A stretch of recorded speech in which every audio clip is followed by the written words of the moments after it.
Hi மக்களே, நான் தான் சுர்ஜித். நிறைய பேர் என்கிட்ட கேக்குறீங்க, சுர்ஜித் நீங்க எப்போ வந்து ஸ்கிரீன்ல வருவீங்க, சில்வர் ஸ்கிரீன்ல வருவீங்க அப்படின்னு. ஜீ தமிழ ஒளிபரப்பாகிட்டு வர சீரியல் தான் சந்தியா ராகம். இந்த சீரியல் ஜீ தமிழ பல விருதுகளையும் வாங்கினது. இந்நிலையில இந்த சீரியல்ல சீனு என்ற கேரக்டரில் நடிச்சிட்டு வந்த சுர்ஜித் குமார் சீரியலை விட்டு விலகியிருக்காரு. இது அவருடைய ரசிகர்களுக்கு அதிர்ச்சி கொடுத்திருக்கு. சுர்ஜித் விஜய் டிவில நம்ம வீட்டு பொண்ணு சீரியல் நடிச்சு பிரபலமானவர். இதை தொடர்ந்து தான் ஜீ தமிழ்ல சந்தியா ராகம் சீரியல் நடிச்சிட்டு வந்தாரு.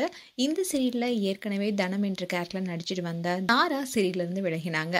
அவங்களுக்கு பதிலா பாவனா லட்சியா நடிச்சிட்டு வராங்க. தாரா தனிப்பட்ட காரணங்களுக்காக விலகியிருப்பதாகவும் சொன்னாங்க. இந்நிலையில நடிகர் சுஜித் குமாரும் சீரியல் விட்டு விலகுவதா சொல்லியிருக்காரு. அதை அவருடைய இன்ஸ்டா ஸ்டோரியில ஷேர் பண்ணியிருக்காரு. அதுல சுஜித் என்ன சொல்லியிருக்காருன்னா, என்னுடைய ஃபேமிலி விட நான் அதிகமா மதிக்கிற குடும்பமான சந்தியா ராகம் ஃபேமிலி விட்டு விலகிறேன். சீரியலுடைய director, producer, Zee Tamil co artist and technician எல்லாருக்குமே தேங்க்ஸ்னோ. ஒரு நடிகராகவும் மனிதனாகவும் உங்க அனைவரையுமே நேசிக்கிறேன். எதிர்காலத்துல எடுக்கிற முயற்சிகளுக்கும் எனக்கு அதே மாதிரி அன்பும் ஆதரவும் கிடைக்கணும்னு நம்புறேன்னு போஸ்ட் போட்டிருக்காரு.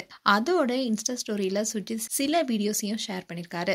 அதுல சூர்யா, விஜய், அஜித்துடைய வீடியோஸை ஷேர் பண்ணிருக்காரு. அதுல குறிப்பா ஒன்னு எழுந்தாதான் ஒன்னு கிடைக்குங்கிற மாதிரியான விஷயத்த இவங்க 3 பேரும் சொல்ற மாதிரி போட்டிருக்காரு. சூர்யா ஒரு இன்டர்வியூல ஒன்னு எழுந்தாதான் ஒன்னு கிடைக்கணும்னு சொன்னதையும், அண்ட் விஜயோடைய குட்டி ஸ்டோரியான நம்மள பிடிக்காத ஒரு சில பேர் நதியில கல் எறிஞ்சு விளையாடுவாங்க, அந்த நதி மாதிரி தாங்க நம்ம வாழ்க்கையும். நம்மள வணங்குறவங்களும் இருப்பாங்க, வரவேற்கிறவங்களும் இருப்பாங்க, அதே சமயம் நம்மள வெறுக்கிறவங்களாவும் இருப்பாங்க.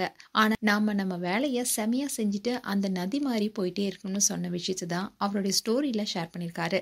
இதை பார்த்த நெட்டிசன்ஸ் எல்லாரும் அவர் சீரியல் விட்டு விலக ஏதோ ஒரு பிரச்சனை தான் காரணம்னும், அவரை பிடிக்காத சில பேர் செஞ்ச வேலையா இருக்கணும்னு சொல்லிட்டு வராங்க. அண்ட் சந்தியா ராகம் சீரியல்ல சுஜித்துக்குனே பல ஃபேன்ஸ் இருக்காங்க. இப்போ அவங்களுக்கு அதிர்ச்சியை கொடுத்திருக்கு. மேலும் சீனு கேரக்டர் நடிச்சிட்டு வந்த சுஜித் பத்திய உங்களுடைய கருத்துக்களை கமெண்ட் செக்ஷன்ல சொல்லுங்க. இது போன்ற வீடியோஸை பார்க்க நியூஸ் தமிழ் கிளிட்ஸ் சேனலை சப்ஸ்கிரைப் பண்ணுங்க. மறக்காம நோட்டிபிகேஷன் பட்டனை கிளிக் பண்ணுங்க.